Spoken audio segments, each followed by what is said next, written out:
के संघर्ष को सलाम करता हूं, जय भीम करता हूं, क्योंकि संघर्ष का रास्ता ही कठिन है। और जो मातृ शक्ति हमारी बहनों के माओ के रूप में यहाँ मेरे बाईं तरफ बैठी है,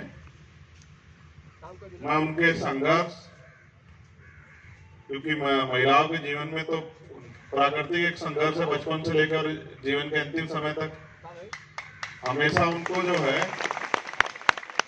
भारत में जो व्यवस्था है उसके अधीन, दूसरे के अधीन ही रहना पड़ता है जब से वो पैदा होती है, और जब तक वो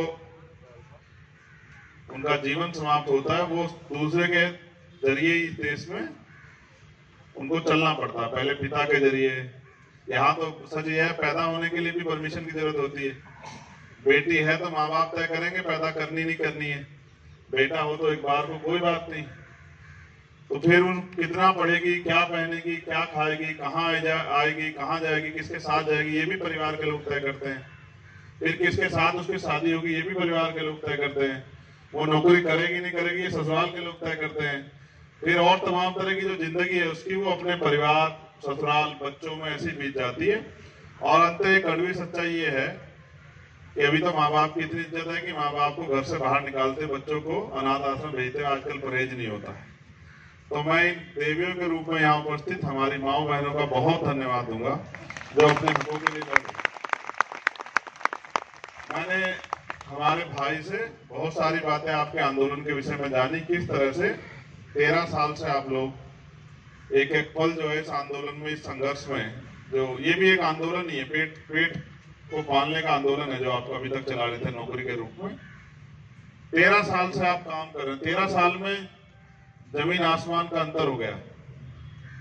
जो 13 साल पहले चीज 100 रुपए की थी, आज वो मार्केट में 300-400 रुपए की हो गई। मेरे अच्छी तरह याद है कि बहुत सारी ऐसी सामान है जो 13 साल पहले 50 रुपए के मिल जाते थे, आज वो 250-300 रुपए के मिलते होंगे। ये कैप भी उसका उदाहरण, जो सर पे हमने कैप ओढ़ रखी है, आजकल मार्केट में ये भी 200-300 रुपए की मिल रही है, पहले 20-30-50 रुपए की मिल जाती है। यानी कि कई गुना जो है दाम बढ़ गए। पेट्रोल डीजल के दाम 50-60 रुपए करीब होते, तब 100 रुपए के लगभग है। आधे का फर्क, आधे से ज्यादा जो है दुगनी कीमतें होगी। लेकिन आपकी तनख्वाह के बारे में जान के मुझे बड़ा अचरज हुआ कि आप वहीं के वही हो जहां से आपने शुरुआत की। फिर एनपीएस के नाम पे 800 करोड़ रुपए का घोटाला भी हो गया। हर महीने उसमें से 10% आपकी सैलरी भी वो काटते रहे। 13 साल, राम जी को भी 14 साल का वनवास था। कल तो मैं सोच रहा था कि भाई अब तो राम आ गए हैं, तो अब मुझे लगता है कि किसी की जिंदगी में कोई समस्या नहीं रही।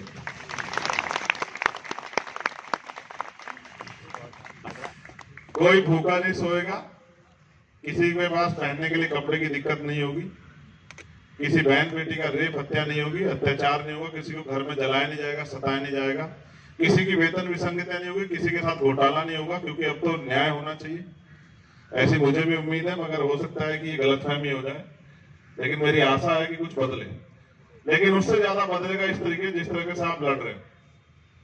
मैंने आपकी मांगे पढ़ी, आपकी सारी मांगे जायज है, और आपने जिन अधिकारियों से बात की उन्होंने भी आपको आश्वस्त किया होगा कि आपकी मांगे जायज। पुनरीक्षित वेतन, एनपीएस खाता, मृतक आश्रितों को नौकरी, चिकित्सा लाभ, अस्थायीकरण, 7वें वेतनमान का लाभ, दीपावली बोनस, एसीपी का लाभ। अभी जब मैंने इसको पढ़ा तो मैं मानता हूं कि अगर आपका स्थायीकरण वास्तविकता में स्वीकार कर लिया जाए तो आपकी सारी परेशानियां, जो आपकी सारी मांगे वो एक झटके से पूरी हो जाएगी। क्योंकि जब स्थायीकरण हो जाएगा तो इन सब का लाभ आपको मिलेगा। अब जिस प्रशासन एडमिनिस्ट्रेशन से आपने आपसे 3 दिन का वादा किया, वो आपकी क्यों नहीं सुन रहा है? आपको अपनी बात रखने पे झूठे मुकदमे आपके ऊपर क्यों लगाए जा रहे हैं? आपको जेल में बंद करने का क्यों प्रयास किया जा रहा है? इसमें मुझे ऐसा लगता है कि सरकार ये चाहती है कि आप हार के घर चले जाओ। क्या आप हारने के लिए यहाँ बैठे हो? नहीं।